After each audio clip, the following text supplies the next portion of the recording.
I am ready for this. Prove it to me. I will. Watch me. I'm watching. Picture this, a room, no cameras, no crowd, just two men standing face to face. One is a former Marine built like a tank, trained to kill with his bare hands. The other, a skinny Chinese kid who looks more like a dancer than a fighter. The Marine is smiling. He's given this kung fu guy 7 seconds. 7 seconds before he closes the gap and crushes him. What happens next will be talked about for the next 50 years. This is the true story of how Bruce Lee destroyed a man's entire worldview in less time than it takes you to unlock your phone. But before we get into what happened in that room, hit that subscribe button. Because by the end of this story, you're going to see fighting and maybe even your own limits in a completely different way. Trust me, you don't want to miss where this goes. Let's rewind to 1960s California. The martial arts world back then, it was like a museum, beautiful to look at, but everything was behind glass, untouchable, unchangeable. In dojos across America, masters were teaching the same moves their grandfathers taught, the same forms, the same katas: stand like this, punch like that, don't ask questions, just follow the tradition. It was all very proper, very formal, very safe. And then came Bruce Lee. Bruce wasn't interested in looking good, he was obsessed with one question: does it actually work? He'd watch traditional martial artists doing their elaborate forms, spinning kicks, fancy stances, movements that looked incredible, and he'd ask the most offensive question possible. But can you do that when someone's actually trying to hurt you? The old masters hated him for this. To them, Bruce was disrespectful, arrogant, a loud-mouthed kid who didn't understand the deep wisdom of the ancient ways. But Bruce had seen something they hadn't. He'd been in real fights, street fights, the kind where there's no referee, no rules, and no second chances. And he noticed something: all those flowery movements, they disappeared the moment things got real. So Bruce started stripping everything down. If a move didn't work in an actual fight, he threw it out. He didn't care how traditional it was, he didn't care how beautiful it looked. This made him enemies, lots of them.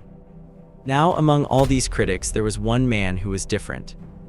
He wasn't a traditional martial artist. He was a former United States Marine. Let's call him the veteran.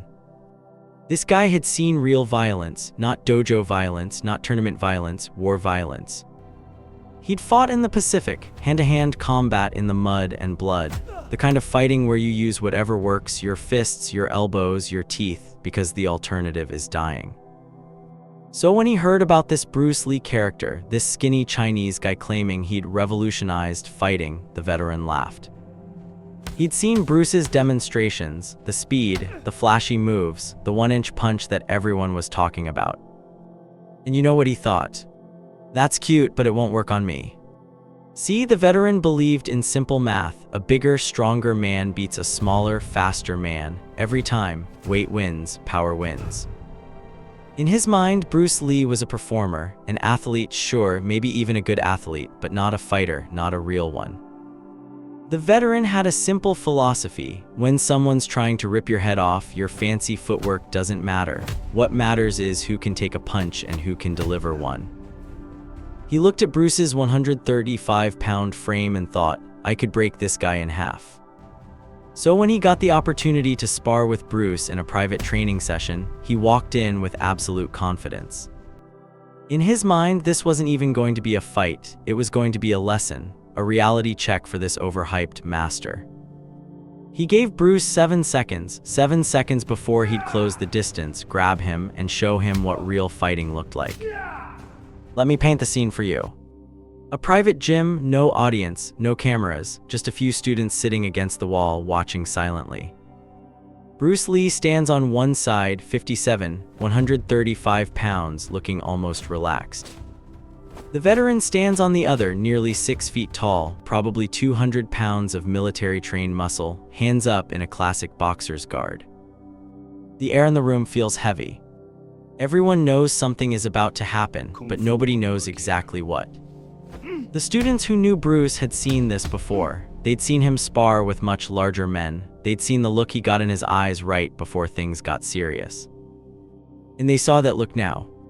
Bruce wasn't angry, he wasn't nervous, he was calm, too calm. His breathing slowed down, his eyes narrowed slightly. It was like watching a predator lock onto prey. The veteran didn't notice any of this. He was too focused on his own game plan. Rush in, eat whatever light punches he throws, get him against the wall, use my weight, end it. Simple, effective, foolproof. Or so he thought. Bruce spoke quietly, "Whenever you're ready." The veteran smiled. This was going to be easier than he thought. He took one step forward. What happened next lasted 7 seconds. But for the veteran, it probably felt like 7 hours. Let me break this down in slow motion, because at normal speed, most people in the room didn't even see it.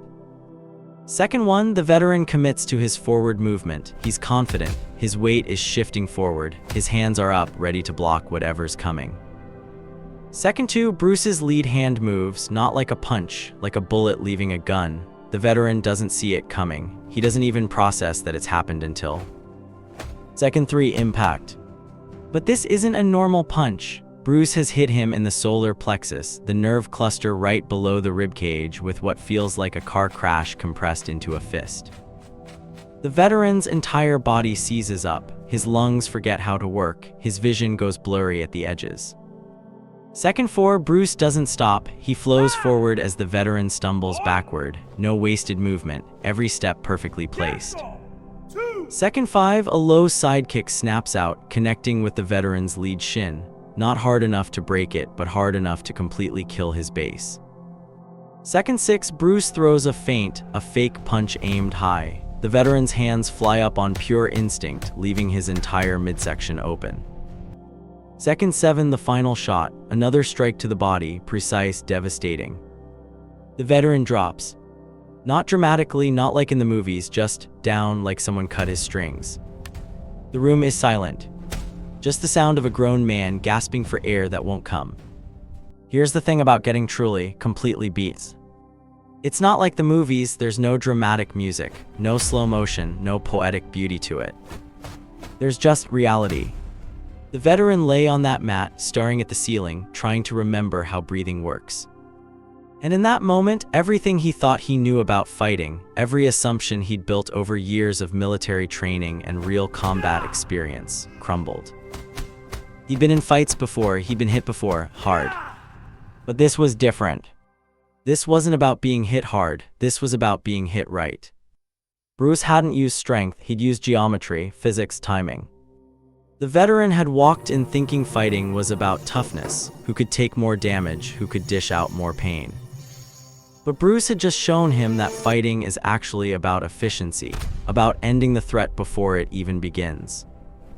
When the veteran finally caught his breath and sat up, Bruce extended a hand to help him up. No gloating, no ego, just respect. And the veteran, to his credit, took the hand. "Teach me," he said. Just like that, a skeptic became a student. So why am I telling you this story? Because this 7-second encounter changed everything. This wasn't just Bruce Lee winning a sparring match. This was the moment the entire martial arts world had to wake up and face a painful truth. Tradition without effectiveness is just dance. Bruce proved that size doesn't matter if you don't know how to use it. That strength doesn't matter if you can't land it. That toughness doesn't matter if you can't even defend yourself. This encounter became legendary in martial arts circles. It spread through the underground fighting community like wildfire. And it gave birth to what Bruce would later call Jeet Kune Do, the way of the intercepting fist. The philosophy was simple: use what works, discard what doesn't, add what is uniquely your own. Sounds obvious, right? But in the 1960s, this was revolutionary, heretical even. Bruce was saying that you should learn boxing and wrestling and fencing and judo, whatever works. Today we call this mixed martial arts, we call it common sense. But back then, Bruce was alone in this thinking. That Marine who walked into the room so confident, he became one of Bruce's most dedicated students, because he'd experienced something that no amount of talking could convey. He'd felt the difference between theoretical fighting and real fighting, between looking tough and being effective. The final lesson, 1430-1500. Here's what Bruce Lee understood that most people still don't. Fighting, real fighting, isn't about being the toughest, it's about being the most honest. Honest about what works, honest about your weaknesses, honest about reality. The veteran made the same mistake millions of people make. He judged the book by its cover. He saw a skinny guy and assumed he knew the whole story. But Bruce Lee didn't need to be the biggest guy in the room to be the most dangerous. He just needed to be the most prepared. So the next time someone tells you that you're too small, too weak, too old, too whatever, remember those 7 seconds. Remember that a 135-pound man dismantled a war-trained Marine in less time than it takes to tie your shoes. Not through magic, not through movie tricks. Through science, through practice, through ruthless self-honesty. Bruce Lee's legacy isn't about being like him. It's about being the best version of you. Be like water, my friend. If this story changed how you think about fighting or about your own potential, smash that like button and subscribe for more stories that'll make you see the world differently. Drop a comment and tell me what's your 7 seconds, what moment changed everything for you. And remember, the biggest fights aren't in the ring. They're in your head. Now go win yours.